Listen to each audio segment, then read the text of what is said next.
Hi everybody, welcome back to my channel. So in today's The Basics video, we're going to be talking about foundation. So yeah, let's get started. So when you're choosing the foundation, not only do you need to take the color into consideration, but you also need to take your undertones into consideration and your skin type into consideration, because this is going to determine what finish of foundation you decide to purchase, if that makes sense. So let's quickly run through how to determine your specific undertone. If you look at your veins anywhere on your body where they are visible, and if they are green, you're most probably a warm undertone.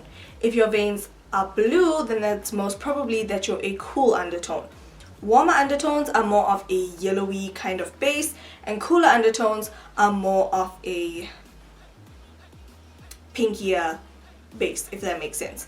So in terms of MAC foundations, what I've noticed personally is that NW foundations are more on the cooler side and NC foundations are more on the warmer side. Even though NC stands for neutral cool and NW stands for neutral warm, I know, that's just how MAC is. MAC's the opposite way around, if you guys are very confused about that. So if you're NC, you're most probably warm, which I am, and if you're NW, you're most probably cool. So I hope that kind of puts things into perspective for you guys. So the next thing you're gonna have to consider is your skin type and your foundation. So some people have dry skin, some people have oily skin. So if you typically have oily skin, you'll go for a more matte formula of foundation to keep you shine free for the most part of the day. And if you have dry skin, you'd probably use something a bit more cream based, considering that you don't want stuff sticking to your dry patches and all that great stuff. So ideally, I think it's all up to you and what you want from your foundation and what you expect from your foundation. If you expect a matte finish, you would typically look for a matte finish foundation. If you expect a more dewy finish, you will look for a more dewy finish of foundation. If you're at the drugstore and you don't have much of an option, you can always create a nice dewy finish with some setting spray or whatever the case may be is, or you can do the opposite, which is create a more matte look by using a powder. So it can go either way. So let's run through that really quickly again. So basically, you're going to choose a foundation based on your specific undertone. You're going to choose a foundation that is suited to your skin type and that is the finish that you require. So let's get into the demo of how to choose your foundation to match your skin tone. So I've just zoomed you guys in so you guys can see what I'm doing, and I'm going to be comparing these three foundations, which is the Yardley Caramel Fudge Airbrush Foundation, the Maybelline Dream Satin Liquid in the shade Caramel, and my Rimmel Match Perfection Foundation in the shade 502 Noisette. So in terms of priming, you will typically use a primer that you specifically need, like a pore minimizing primer or a pore filling primer, that kind of stuff. So all I've done is I've just pumped out some foundation on my Switch Mix mixing palette.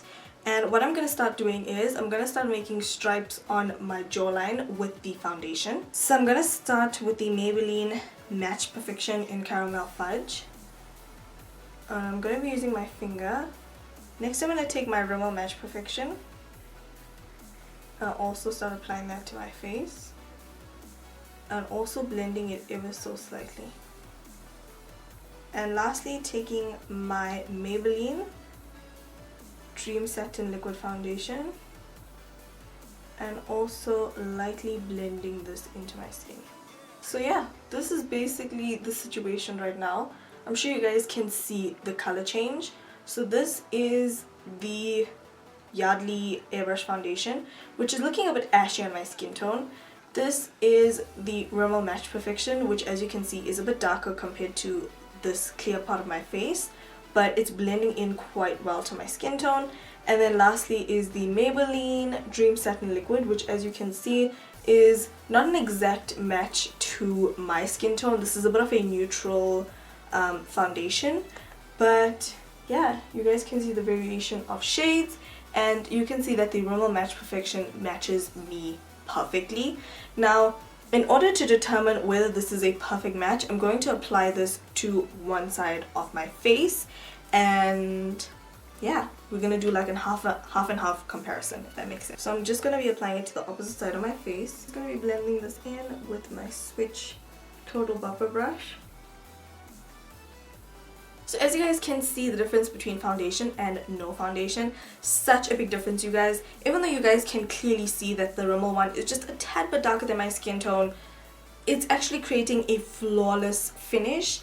And yeah, foundation, no foundation, foundation, no foundation. Now as you guys can see, I could probably get away with all three of these foundation shades by blending them in really nicely and contouring and highlighting, but the Rimmel Match Perfection foundation matches perfectly. Now I could totally get away with using the Yardley Airbrush foundation, but you guys can see it's looking a bit ashy on camera because it does have SPF in it. In person, it actually is disappearing into my skin quite well. So I'm going to show you guys the reason why I use a darker foundation by comparing a foundation that's a bit darker to my skin tone with a foundation that's my exact skin tone shade, if that makes sense. So yeah, so I'm just gonna be applying this Yardley Airbrush foundation to the other half of my face and using a different foundation brush. So let's compare the sides of my face where I've applied the Rimmel Match Perfection and where I've applied the Yardley Airbrush foundation. So looking in the mirror right now, I completely can get away with using this Yardley Airbrush foundation and this Rimmel Airbrush foundation all on its own. But I feel like the side with the Rimmel Airbrush foundation just gives me a more healthier look.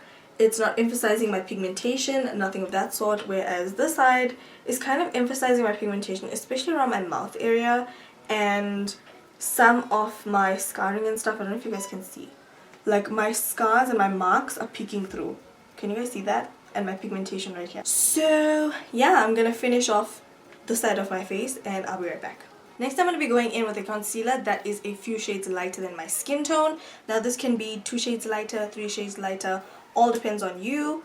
I prefer a really nice bright under eye highlight, so this is probably like 10 shades lighter. Okay, no, maybe 5 shades lighter.